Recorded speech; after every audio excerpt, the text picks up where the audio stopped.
Shem Shabbat. Amém. Shalom Aleichem, Shabbat Shalom. Obrigado por abrir a porta de sua casa para nos receber. A PIB tem sido parceira por muito tempo, nos concedendo graciosamente esse espaço, que somente pela misericórdia de Deus e a bondade do coração de líderes que aí estão, nos foi concedida.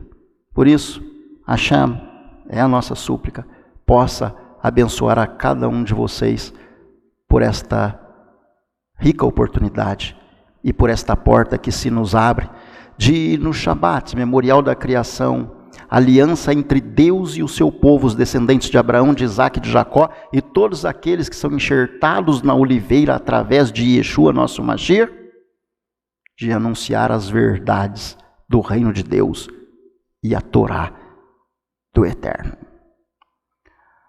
A paraxá desta semana, Aharei Mot, depois da morte, está no livro de Levítico capítulo 1 até Levítico 16 primeiro, até Levítico 18 verso 30.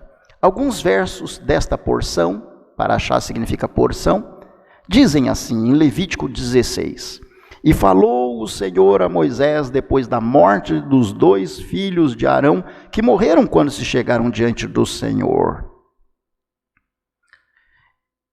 Disse, pois, o Senhor a Moisés: Dize a Arão, teu irmão, que não entre no santuário em todo o tempo, para dentro do véu, diante do propiciatório, que está sobre a arca, para que não morra, porque eu aparecerei na nuvem sobre o propiciatório. Verso 5, do mesmo capítulo 16, diz assim: Da congregação dos filhos de Israel tomará 2 bodes para expiação do pecado e um carneiro para o holocausto. O verso 10 diz assim, dentro do mesmo capítulo: Mas o bode sobre que cair a sorte para ser bode emissário, apresentar-se-á vivo perante o Senhor para fazer expiação com ele, a fim de enviá-lo ao deserto como bode emissário. A Escritura nos adverte, através das palavras de Moisés, e este falava com Arão, seu irmão, dizendo: Não entre em todo o tempo no santuário, para dentro do véu, diante do propiciatório. A palavra propiciatório em hebraico é muito interessante, porque ela traduzida significa trono da misericórdia. O tampo que cobria o propiciatório se chama capará, no plural caparot, e significa tampo da misericórdia. Dentro da arca do testemunho, nós tínhamos 3 itens: a vara de Arão, que tinha florescido, o maná e a Torá, tábua dos mandamentos. Muito interessante é que a vara de Arão representa o sacerdócio. E nós sabemos que, conforme diz o livro de Hebreus, Yeshua é sumo sacerdote segundo a ordem de Melquisedeque, não dos levitas, mas de Melquisedeque, que era rei de Salém, um sacerdócio eterno. O maná, nos fala o livro de João, no capítulo 6, Yeshua diz: Eu sou o pão da vida, eu sou o pão que desceu do céu.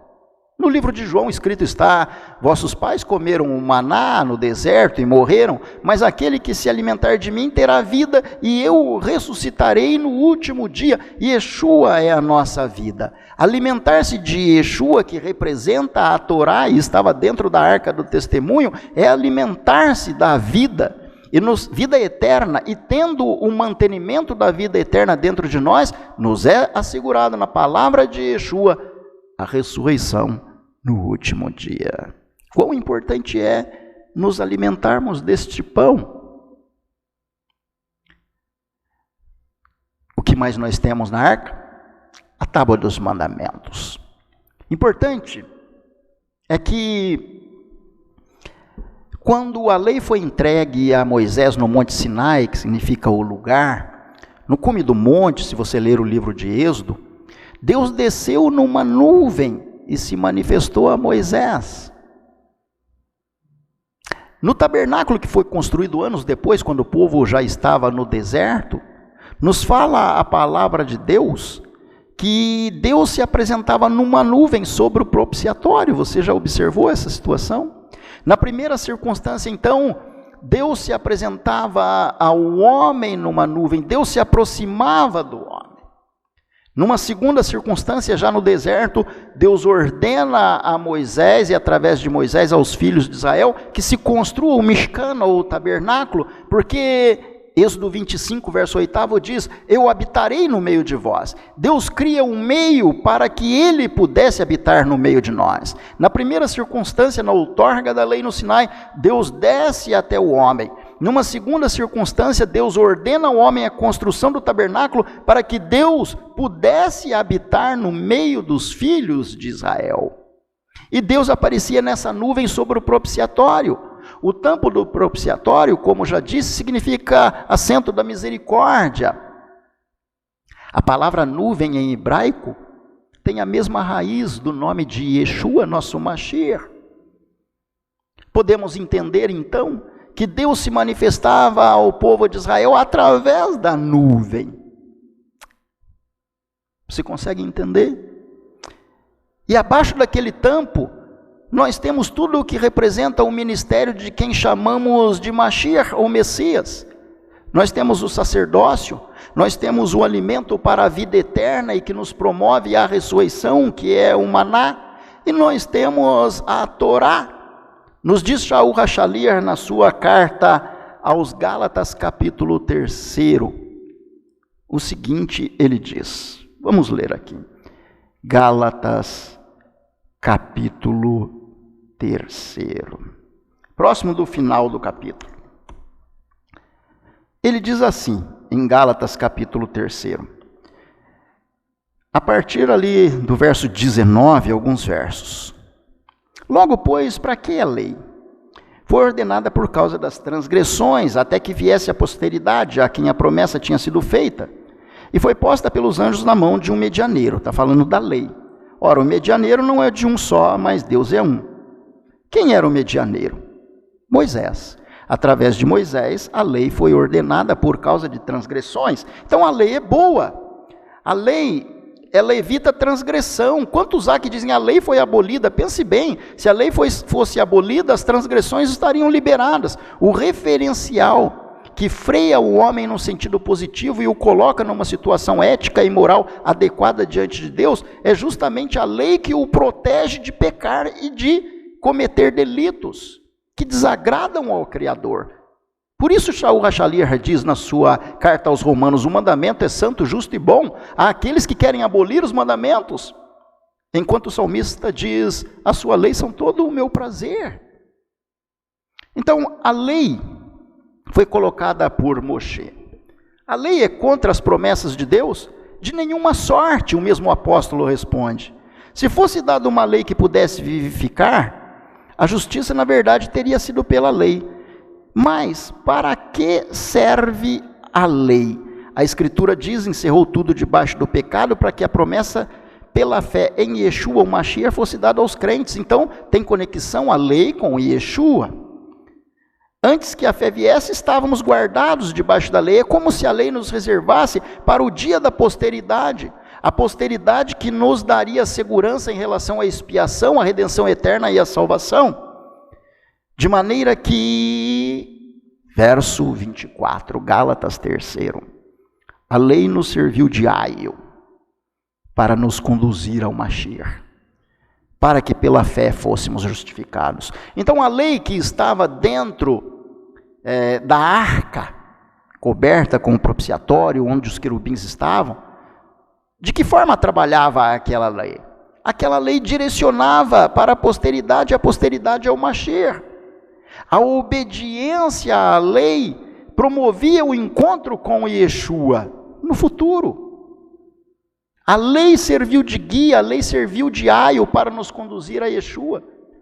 Como então poderíamos entender aqueles que dizem que a lei é ruim?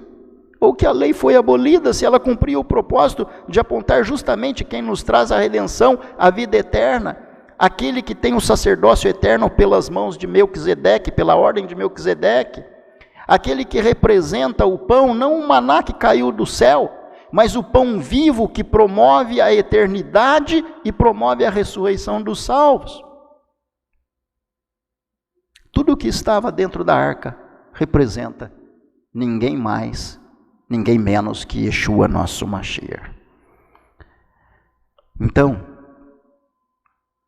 por isso fica fácil entender, nesse texto dessa Parashá Haremot, quando os versos 5 e 10 falam a respeito dos bodes que morriam pela expiação, o bode que morria pela expiação do povo de Israel e o outro que era levado para o deserto. Nos diz a Escritura que o sacerdote confessava os pecados sobre a cabeça do animal. Um animal era degolado, porque sem derramamento de sangue, sem o holocausto, sem derramamento de sangue, nos diz Hebreus, não há remissão. O sangue devia ser derramado. Mas os pecados, lembre-se, para não contaminar a casa, não contaminar o tabernáculo, deveriam ser levados para fora do arraial. Por isso, os pecados confessados na cabeça do bode que estava vivo, fazia com que aquele bode, ao ser expulso do arraial, levasse os pecados para fora do acampamento.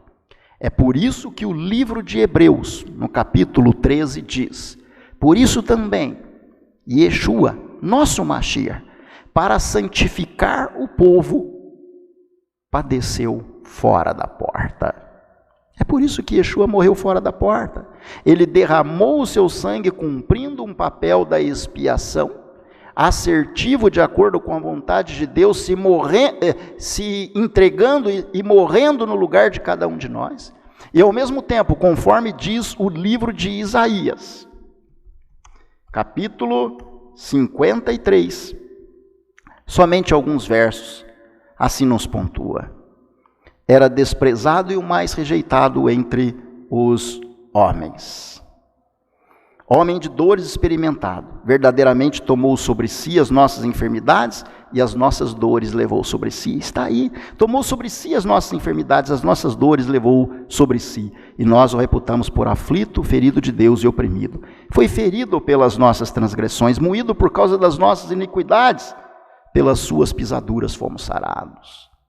E Yeshua não somente representa a realidade da salvação para o homem, como o pão que nos alimenta, como o sacerdote que cuida dos nossos lares, como aquele que se vale da Torá, nos ensinando que meditar nas leis de Deus dia e noite devem se constituir todo o nosso prazer.